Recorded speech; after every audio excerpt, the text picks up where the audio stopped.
So, with the passive survey, which we're going to talk about now, what you need to do is figure out where we have Wi-Fi interference in our building.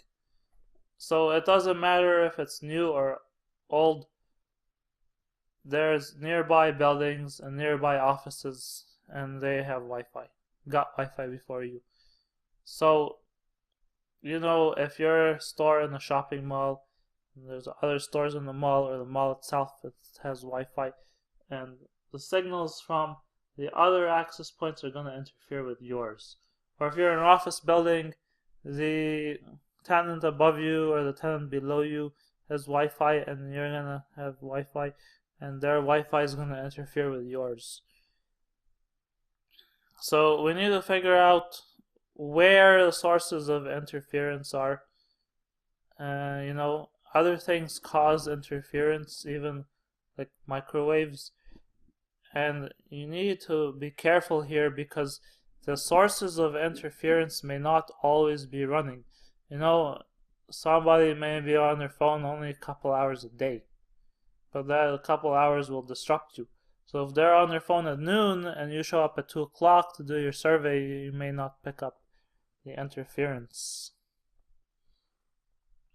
So we use air magnet or Ekahau or whatever it's called, and we can take measurements. So check out a video on air magnet where we go over performing wireless active and passive surveys and designing networks with air magnet. I won't go to details here because it's in the other video. But basically, you get a heat map. And the heat map, red shows us in this case the areas with the largest coverage, and blue shows us areas with very little coverage. And air magnet, it's pretty much the same. So one thing we need to know that's very important based on what we talked about is SNR, also known as the signal to noise ratio. And so we're not gonna again get into the mathematical equations, but basically if you take signal or strength and subtract it from the strength of the noise, you get the ratio.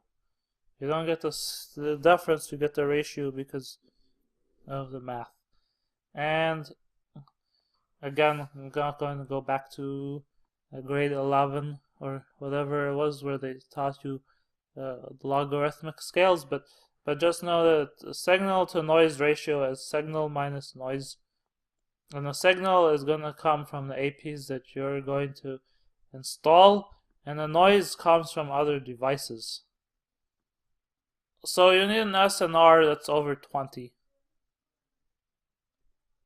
And basically what we're saying is that the signal is 20 times the noise at any point in your building based on a design that you're going to make.